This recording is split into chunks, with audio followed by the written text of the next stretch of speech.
Hello, today I want to talk about the wonderful world of the mineral kingdom, otherwise known to some people as crystals. And the human has obviously been obsessed with the mineral kingdom for as long as they have been with the animal and the plant kingdom. And you know me, I often will talk about the plant kingdom.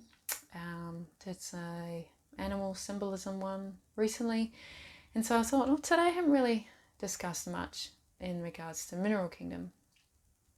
And so, yes, here we are. So, I guess that obsession that the human has had with the mineral kingdom has been around for as long as the human's probably been here. And, I just wanted to share a few little perspectives on the topic, just get this sort of discussion rolling.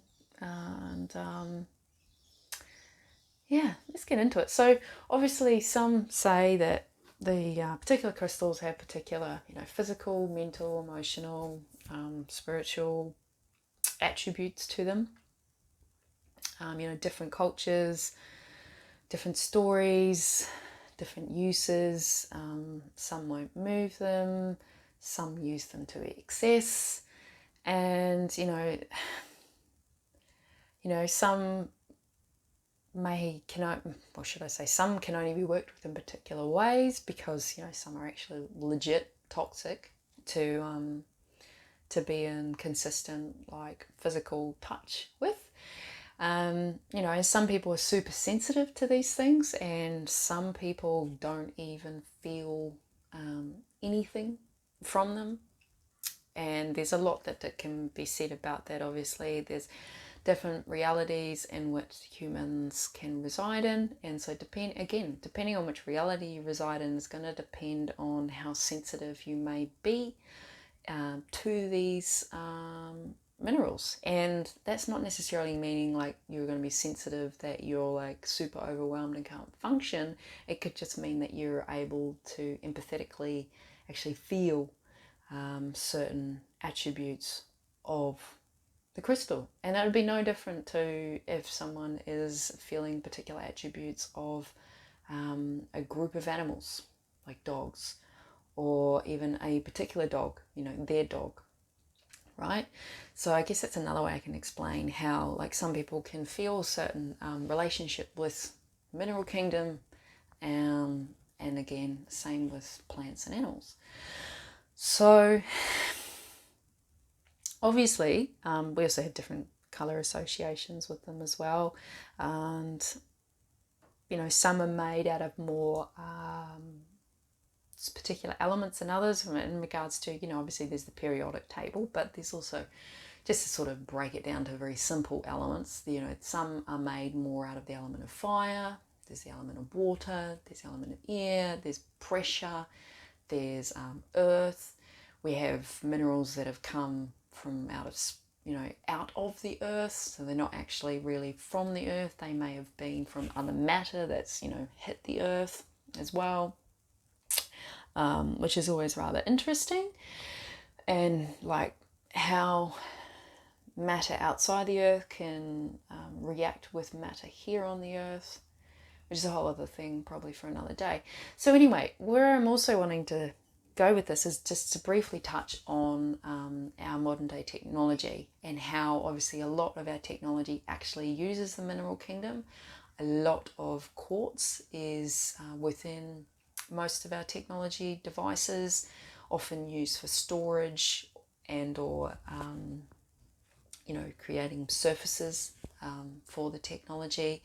And I guess when investigating and researching into that, you'll probably find that there's quite a lot of environmental impacts from extracting minerals from the earth, and or depending on the mineral, also ethical implications around using other humans to do that. And like obviously you can reduce your participation in that by not purchasing technology, by not using technology, by not purchasing crystals, by not purchasing a lot of things actually that we use in our modern society. If you're not able to do that, or you don't want to be absent from those kind of behaviors, complete sobriety, I guess you could say, then you can obviously look at options of second-hand purchases of particular items that can again reduce it, or if you have an item and it becomes damaged, seeing if you can get it fixed. But when talking about crystals in particular, obviously yes, you can purchase crystals secondhand. There's a whole lot of implications and practices that people like to go through when obtaining crystals in regards to from previous owner to new owner, and ways that you may want to cleanse it. Some cultures are very protective about the crystals and things that they use in ceremony, so they won't just put it up for sale somewhere. They will wait 20, 30, 40, 50 years for the right person to then present themselves to them, to then gift that crystal on. There's a whole lot of that sort of stuff that goes on. But something that I in particular really wanted to talk about is that you can bring that I guess you could say energy, but really it's also just an emotion, a belief, a story that you might have around crystals in through the form of picture. There's the visualization of matter and externalizing that visualization through the form of pictures, right? So photography, drawing, and painting. Those are just the 3 examples of some things that you could bring into, say, if you want them in your home or in your community, but you don't want to be going out and purchasing these kind of items, then yeah, you can, take photos of them. Maybe you could find photos of them.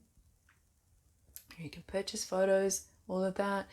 If you're artistic in that way of drawing or painting, or you could obviously pay for someone else's art that has gone and created something like that, and there you go. That's another way in which you can bring in that energy without as much of the environmental impacts and ethical impacts in regards to obtaining more mineral and crystal energy that maybe you have in mind, that you're wanting to have within your space, or again, like I said, in your community. And so the way in which I see crystals is that I see them as like batteries for particular mental and emotional and physical states, and spiritual too. Don't get me wrong about that. So, and they tend to be activated, should I say, when in contact with the human. Obviously, when the crystal is in contact with other minerals, other life matter, it has its own activation properties, but when in contact with a human, there's particular activation properties with that. And because there's a certain resonance within the human that is also resonating with this crystal, not necessarily just this amethyst one, this pretty little amethyst one, but in knowing that and remembering that, having the wisdom of that, also comes the wisdom of the remembrance that everything that resides in the crystal in the sense of its energy also resides within the body.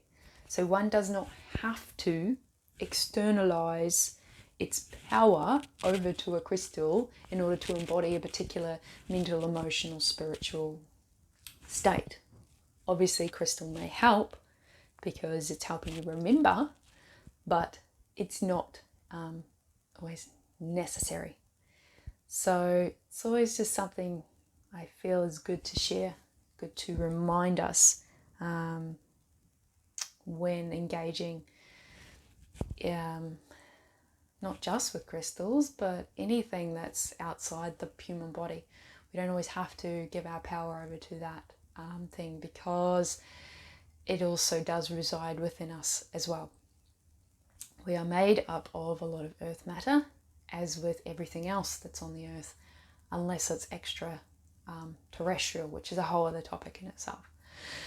So yeah, also again, just want to remind you, good to do some research and be mindful of the obviously environmental and other ethical implications in regards to obtaining crystal, applying technology that obviously has a lot of crystal, using a lot of other things that have a lot of crystal, and yeah, that is all that I really wanted to say actually in this vlog.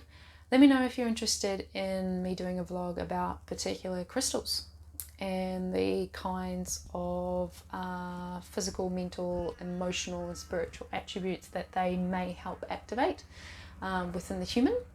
And you're welcome to leave any questions in the comment section down below. And I'll see you in the next vlog.